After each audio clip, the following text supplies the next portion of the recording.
Yo, what's up, YouTube? It's Avery here. I am back with another update on my 12 apps in 12 months challenge. And over the holidays, family time and everything, like it definitely slowed down a bit, but I also made a ton of progress. I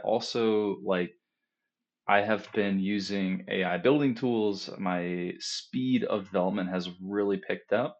I have six total apps released now. I have made $1,500 in revenue since I started this challenge. And it's not a lot of money, but it's there. It's just sitting, in like a business bank account, and I'm not really touching it. It's just accumulating, so that's cool. It's really, really cool to get a notification that says you have money deposited in your account from Apple Inc. That's a really cool feeling. So we're making progress. I always knew that, there would be times during this challenge where I would feel discouraged because maybe the progress wasn't coming as fast as I would hope. And I kind of have been feeling that lately. If you look at my GitHub graph, it's like there will be like weeks where like there'll be like a week period where I didn't, I coded maybe like 2, 3 days. And then there'll be like a week where I was doing like 30 commits a day. So it's kind of inconsistent, but with the new year, I've slowly been getting back into a rhythm and rededicating myself and recommitting. And it feels good. I'm on the cusp of releasing a new app, which I'm really excited about. I think the keywords are good. I think it's going to get traffic, and also crucially, I have an idea for a much bigger product software platform that I want to release this year. And this current app that I'm working on is an app that I can cross sell between the two. So really excited about that. Um, so yeah, I mean, part of the thing that kind of demotivated me is that my monthly recurring revenue dropped a little bit. It went from almost 300 down to around 200 again. But that's not really like my North Star, like I'm learning so much through this. There are apps that are performing way better than I thought that they would. There are apps that are not performing very well that I thought were going to do, make some money. And yeah, they didn't turn out. But also they're not really like getting impressions, like I recently built a really cool phone storage cleaner app, and I learned what it's like to release, even though it's a quality app, I learned what it's like to release an app like that into a niche where there are thousands of apps, and also there are apps where big companies are spending a lot of money on ads. So like I just can't compete. It's just like really difficult, So I've really been thinking a lot. The past month or two, I've really been thinking a lot about coming up with ideas that do me favors, An idea to go into a space where there are dozens of big players that spend $1 million in ads.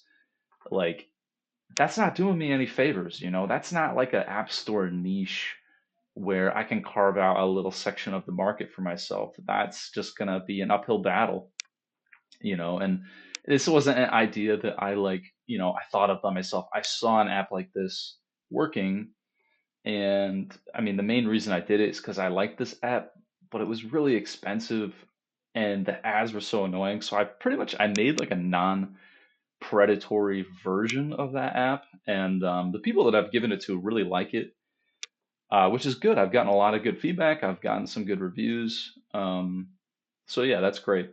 But yeah, it's just difficult to grow that organically. I'm trying to promote it on TikTok. I started a founder TikTok. I'm at the Otter Dev on TikTok, so give me a follow if you want to connect on there.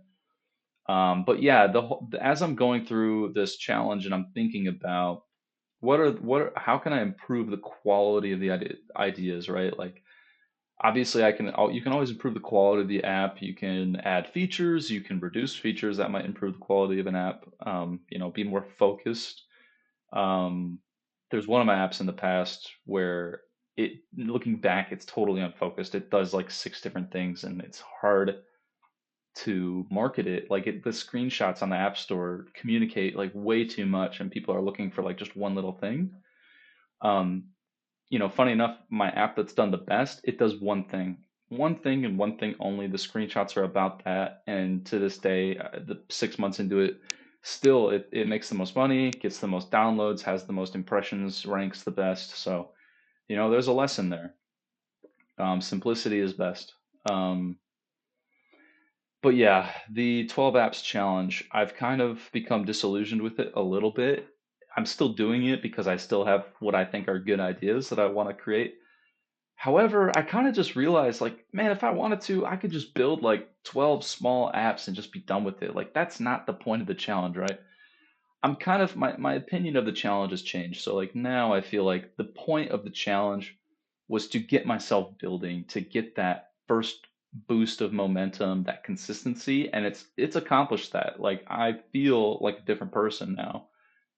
Like my identity is that I'm a builder, and when it comes to like the progress of my business, it's nothing to write home about, but I kind of just figure, what if I don't give up? A year from now, what will it look like? 5 years from now, will I be able to quit my job or something? I like my job a lot, so ideally I could keep it. Um, who knows? But I just think I'm committed to this, and I'm gonna keep uploading videos, post on TikTok. Like I'm really excited. Um, Another thing that I'm excited about is the ideas that I've decided on for 2026. Like I really feel like there's two ideas in particular that I'm super excited about. Like, I'm releasing an app soon that's going to be kind of in the same like product suite as one of these ideas. It's in the same niche. I'll be able to cross promote them to each other. Um, I'm excited to see how that goes. Like, will users see the like ads within each other within those two products and be like, oh, same, they might not know it's the same developer. They should be able to tell if they look at it, but like, are they gonna go to my other product? And that's a way to like market within my own products. And they are related in the niche. Like I feel like that's necessary.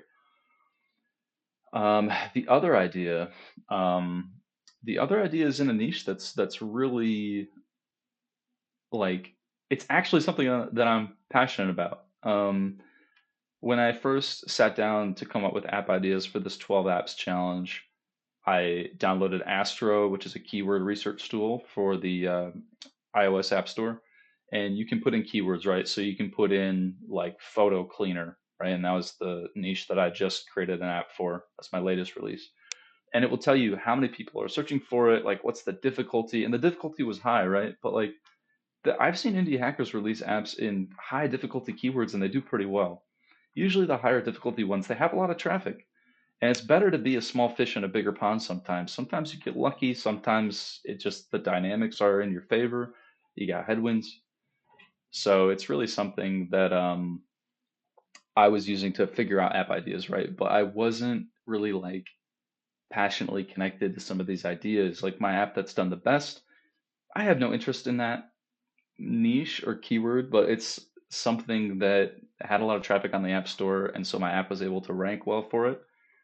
Um, and that's great, but like I just did an update for it. It was kind of like maintenance, and I had ideas to improve it, but I was just like, I don't care. I don't really care about it.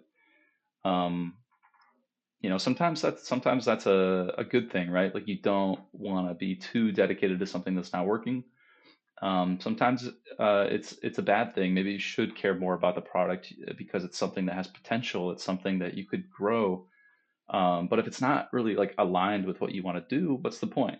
So um, one of my app ideas for this year is related to books and reading and things like that. And it's not just like a book tracker, like there's tons of those.